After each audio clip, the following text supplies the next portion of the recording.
आपका पति delivery boy नहीं, वो सबका बाप है मैडम। आप उससे घर का झाड़ू पोछा करवाती हैं, पर उसके एक इशारे पर करोड़ों की डील हो जाती है। वो आपकी गालियां चुप रहकर सुनता है, लेकिन अंडरवर्ल्ड की दुनिया में लोग उसके नाम से कांपते हैं। अगर आप भी जानना चाहते हैं इस शख्स की असली कहानी, तो सुनिए ये कहानी शुरू से। इन सबको ऐसी सजा दो कि कोई भी बच ना पाए, ना उनका आज ना उनका कल। पूरे घराने को पूरी तरह मिटा दो। मुझे बस उनकी दहशत की गूंज चाहिए, वही मेरे मन को शांति देगी। इन लोगों को जिंदा जला दो, और ध्यान रहे इनका वो 8 साल का बच्चा, वो भी छूटना नहीं चाहिए। भीड़ ने इतना सुनते ही उस घर में आग लगा दी। पूरा घर जलने लगा था। उस भीड़ ने उस घर के लोगों को आतंकवादी साबित कर उन्हें तालिब वाली सजा दे दी। लेकिन उस घर के अंदर 8 साल का नन्हा सा वेद इस सब से बहुत घबरा गया। वेद के माँ बाप अपनी जान की परवाह किए बिना वेद को बचाने के लिए उसके कमरे की तरफ भागे।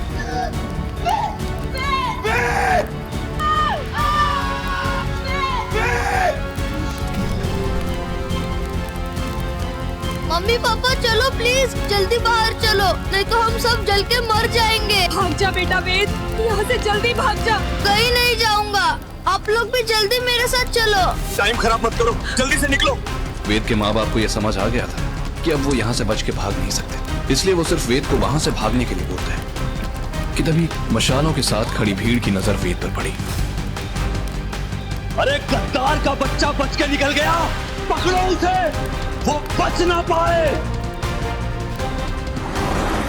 उसके नन्हे कदम तेजी से बढ़ने लगे, जिसका पीछा कोई नहीं कर पाया। यहाँ नहीं है भाई, लगता है भाग गया। हाँ भाई, वो पिल्ला बच निकला।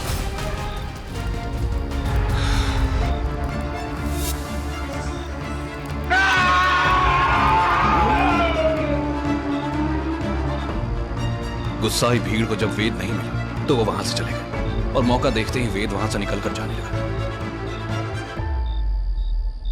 पर तभी उसके सामने एक लंबा चौड़ा नकाबपोश शख्स आकर खड़ा हो गया, जिसको देख के वेद सहम गया। तुम्हारा बाप गद्दार नहीं है, तुम्हारा खून गंदा नहीं है। सही वक्त आने पर तुम्हें सब समझ में आ जाएगा। तुम्हें उनकी मौत का बदला लेना होगा। इस दर्दनाक हादसे को हुए पूरे 16 साल बीत गए, लेकिन वेद आज भी उस रात को याद करके सहम जाता है। वेद जब उठा तो वो पसीने में भीगा हुआ था। उस आदमी ने उसे कैसे बचाया और वो कौन था, ये बात आज तक वेद को भी नहीं पता। और यही पता करने वेद वापस आ गया था मुंबई। अब मेरी जिंदगी का मकसद इसी मुंबई शहर में पूरा होगा। मैं वापस आ गया हूँ अपने माँ बाप के कातिलों को ढूंढकर बदला लेने। वेद ने मुंबई में खुद की जगह बनाने के बारे में ठान लिया था, लेकिन उसकी जेब में फूटी कौड़ी भी नहीं थी। बहुत हाथ पैर मारकर उसे एक रेस्टोरेंट में डिलीवरी बॉय की नौकरी मिली, जिसका आज पहला दिन था। ऑफिस पहुंचते ही उसका मैनेजर बोला, अरे ओ कंगालों के किंग, 10 मिनट में ये सब डिलीवर करके आना। और हाँ, अगर 10 मिनट से ज्यादा लगे तो आज की दिहाड़ी भूल जाना। आज पहले ही दिन बॉस ने पप्पू की बैंड बजा दी। तुझे पता ही ऑर्डर किसका है? किसका है? कियारा रायजादा का। ओ इसका तो पहले ही दिन पत्ता कट जाएगा। मुझे तो लगता है इसे आज ही गांव की टिकट कटवा लेनी चाहिए। अरे यहाँ इस भिखारी की दाल नहीं गलने वाली। कोई फटे जूते पहनकर काम पे आता है क्या? आप उसकी टेंशन छोड़ दीजिए। आप मुझे 50 बॉक्स दीजिए या 500, मैं सब टाइम पे डिलीवर कर दूंगा। बस आज का पैसा दे दीजिए सर, मुझे आज उसकी बहुत जरूरत है। वो क्या है ना, किसी खास इंसान का बर्थडे है। अरे ओ मजनू, अब तू मुझे पूरी कथा सुनाएगा क्या? तेरे पास सिर्फ 9 मिनट बचे हैं। 9 मिनट बचे हैं। 9 मिनट बचे हैं। 9 मिनट बचे हैं। वेद सारे पैकेजेस उठाकर चीते की तरह भागता हुआ सबकी डिलीवरी करने निकल गया। कहीं मैंने किसी बेवकूफ को काम पर तो नहीं रख लिया? डिलीवरी के लिए बाइक छोड़कर पैदल ही दौड़ पड़ा। वेद हवा से बातें करता हुआ आरके इंडस्ट्रीज की इमारत में पहुंचा, जहां केबिन के सामने एक खूबसूरत लड़की खड़ी हुई थी, छोटी ड्रेस और ऊंची हील में। जैसे ही लड़की की नजर पसीने से भीगे फटी शर्ट वाले वेद पर गई, उसने अपनी नाक सिकोड़ ली। उसकी फटी शर्ट से उसका कसा हुआ और मजबूत शरीर साफ दिख रहा था। जिम के सब्सक्रिप्शंस इतने सस्ते हो गए कि कोई भी बॉडी बना रहा है। नहीं मैडम, ये बॉडी जिम का नहीं, मेहनत का है, और उसका सब्सक्रिप्शन मैंने लाइफ टाइम ले रखा है। ठीक है, मेरा पार्सल लाओ। और हाँ, ये लो टिप, नई शर्ट खरीद लेना।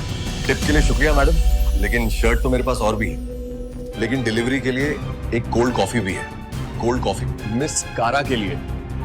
सॉरी, कारा नहीं, खीरा। कोई है यहाँ मिस खीरा नाम से? खैरा नहीं, कियारा, यू इडियट। और तेरी हिम्मत कैसे हुई मेरे नाम का मजाक बनाने की? अब शायद तू मेरा नाम हमेशा याद रखेगा। अब निकल जा यहाँ से और दोबारा अपनी शक्ल मत दिखाना। वैसे कॉफी तो बढ़िया थी, शायद आपके किस्मत में नहीं थी।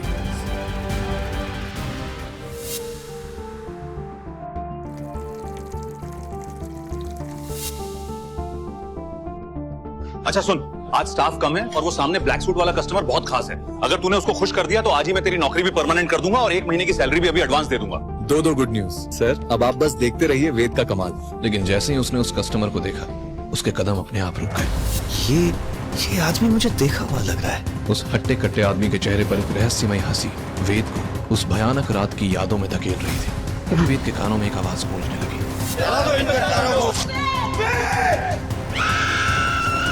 वेद की धड़कनें तेज हो गई थी और माथे पर पसीना आ गया था। और फिर उस आदमी के चिल्लाने से अचानक वेद होश में आया। सुनाई दे रहा क्या बाहर?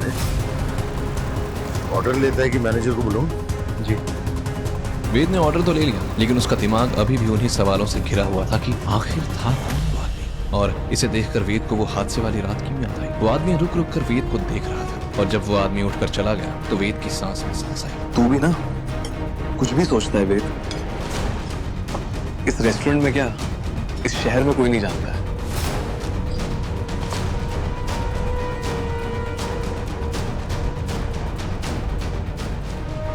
इसके गले में ये लॉकेट, मतलब मेरा शक सही निकला। जरूर इस फोन में उसके सारे डिटेल्स होंगे। ये सोचकर वेद उस फोन को खोलने की कोशिश करने लगा, लेकिन तभी उसके गाल पर एक जबरदस्त थप्पड़ पड़ा। एक अच्छा टी शर्ट पहन के बड़े रेस्टोरेंट में काम करने से इतनी औकात नहीं हो जाएगी तेरी। कैसे कैसे चोर उचक्कों को नौकरी दे रखी है। मैनेजर कहाँ मर गया? आप गलत समझ रहे हैं सर, मैं फोन संभाल के रख रहा था। तो अनलॉक करने की कोशिश क्यों कर रहा था? चोर। वेद कुछ कह भी पाता उससे पहले ही मैनेजर वहां आ गया। उसने झट से वेद के हाथ से वो फोन छीना। गद्दार आदमी जिस थाली में खाता है उसी में छेद करता है। आप मुझे गलत समझ रहे हैं, मैंने चोरी नहीं की। हर चोर यही कहता है। मैनेजर, ये गद्दार दोबारा यहाँ दिखना नहीं चाहिए, वरना मैं ये रेस्टोरेंट ही बंद करवा दूंगा। वेद पर मानो एक बार फिर किसी ने झूठ का काला धब्बा लगाया था। वो कुछ करता उससे पहले ही मैनेजर जोर से चिल्लाया, निकल यहाँ से, तुझे नौकरी से निकाल दिया गया है। अपनी इतनी बेइज्जती के बाद वेद वहां 1 मिनट भी नहीं रुकना चाहता था। दरअसल वेद के मुंबई आने के 2 कारण थे। एक उसके माँ बाप की मौत का बदला, और दूसरा सोनिया। वेद बचपन में जिस गांव में रहा, सोनिया भी वहीं रहती थी। ये दोनों साथ में बड़े हुए और एक दूसरे से प्यार करते थे। सोनिया पढ़ाई के लिए मुंबई आ गई और वेद भी सोनिया के बर्थडे पर सरप्राइज देने यहाँ आ गया। मुझे इस दुनिया में सोनिया के अलावा कोई नहीं समझता। मैं उसकी खुशी के लिए कुछ भी कर सकता हूँ। वेद ने अपनी जेब से कुछ रुपए निकाले और उससे सोनिया के लिए एक छोटा सा मोबाइल खरीद कर पहुंच गया था उसके घर। उसकी प्यारी सी सोनिया उसकी दुनिया थी। वेद जैसे ही उसके घर पहुंचा तो उसने देखा कि दरवाजा खुला है। यार सुन, क्या तुम उस लूजर के साथ बात करती रहती हो? बात नहीं करती, उसे अपनी बातों से चलाती हूँ। और वैसे सच में तो मैं सिर्फ तुमसे ही प्यार करती हूँ। कहाँ वो लूजर और कहाँ तुम।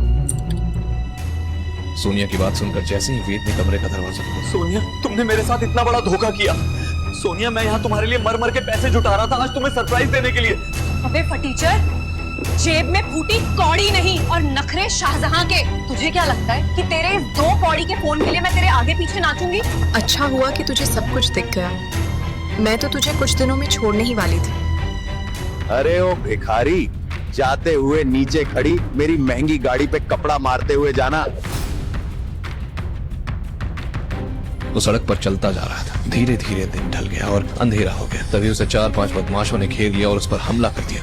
कौन हो तुम लोग? क्या चाहते हो? हमें कुछ नहीं चाहिए, हम तो बस तुम्हें तुम्हारी बीती जिंदगी में वापस ले जाने आए हैं। उन गुंडों की बात सुनकर वेद को यकीन हो गया कि उस रेस्टोरेंट वाले आदमी ने उसे पहचान लिया था और इन गुंडों को उसी ने भेजा था। वेद गुस्से से उन गुंडों पर टूट पड़ा और उसने 3 में से 2 को धराशायी कर दिया। वेद अकेला ही उन सब पर भारी पड़ रहा था, लेकिन तभी किसी ने पीछे से उसके मुंह पर कपड़ा डाला और उसकी पीठ में बेहोशी का इंजेक्शन लगा दिया। उस हालत में भी उसने मुट्ठियां भींच ली और जोर लगाने लगा। उसने आखिरी गुंडे को एक जोर का मुक्का जड़ दिया। ये देसी बॉय तो डायनामाइट निकला। वेद बेहोश हो चुका था। अब वो गुंडे वेद को अपने साथ ले गए। कुछ घंटों के बाद जब उसकी आंखें खुली तो वो एक महल में था, जहाँ बड़ी खिड़कियां और बड़े बड़े झूमर थे। उसे खड़े होने में तकलीफ हो रही थी। जैसे ही वो खड़ा हुआ, उसे कई सारे जूतों की आवाज आने लगी। ये सिक्योरिटी गार्ड्स थे। उन लोगों ने उस हॉल को हर तरफ से घेर लिया था। वेलकम मिस्टर वेदांत विक्रम कपूर। मेरे आदमियों ने तुम्हें कोई तकलीफ तो नहीं पहुंचाई? ये नाम सुनते ही वेद के पैरों तले जमीन खिसक गई, क्योंकि ये शहर वेद के लिए नया था और यहाँ कोई उसे जानता ही नहीं था, तो उसका असली नाम कैसे जानेगा। लेकिन इस औरत के मुंह से अपना पूरा नाम सुनकर तो जैसे उसके होश ही उड़ गए। घबराओ मत, मेरा नाम सावित्री रायजादा है। मैंने तुम्हारे बारे में जो सुना था तुम वैसे ही निकले, जिद्दी और स्वाभिमानी, लेकिन मुझे तुमसे बेहतर पसंद की उम्मीद थी। सोनिया? सोनिया? ना ना ना, आखिर छोड़ गई ना तुम्हें। और हाँ, वो रेस्टोरेंट, उसे हमने खरीद लिया है। मैडम, मैं तो आप लोगों को जानता भी नहीं हूँ और आपको मेरी जिंदगी की हर चीज पता है। आप लोग मुझ पे इतना मेहरबान क्यों हो रहे हैं? इस सवाल का जवाब और तुम्हारी जिंदगी के कई सवालों का जवाब मेरे पास है। लेकिन बेटा, वो सब जानने के लिए तुम्हें मेरी 3 शर्तें माननी पड़ेंगी। पहली शर्त, तुम्हें इस लड़की के साथ शादी करनी पड़ेगी। पहली शर्त बताते ही सावित्री ने वेद को एक फोटो दी, जिसे देखते ही वेद के होश उड़ गए। ये तो मिस खीरा, मेरा मतलब कियारा है। इतनी अमीर लड़की मुझसे शादी क्यों करेगी? नहीं, ये सच नहीं हो सकता।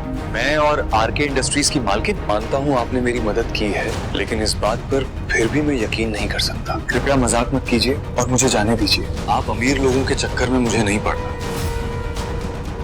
जाना चाहते हो तो चले जाना, लेकिन एक बार ये फोटो भी देख लो। सावित्री के इशारे पर एक मेड ने वेद को एक आधा फटा हुआ फोटो फ्रेम किया। आखिर ऐसा क्या था उस तस्वीर में जिसे देखकर कांप गया था वेद? क्या थी सावित्री की 3 शर्तें और क्या उन्हें मानेगा वेद? क्यों सावित्री करवाना चाहती थी वेद और कियारा की शादी? और सावित्री वेद को क्यों बता रही है आरके इंडस्ट्रीज का मालिक? और कौन था वो अनजान आदमी जिसे रेस्टोरेंट में देखकर अपने अतीत को याद करने लगा था वेद? आगे की कहानी जानने के लिए देखें अगला एपिसोड सिर्फ पॉकेट एफएम के YouTube चैनल पर, और के फॉर किंग के सारे एपिसोड्स को सुनने के लिए डिस्क्रिप्शन में दी लिंक से डाउनलोड करें पॉकेट एफएम ऐप।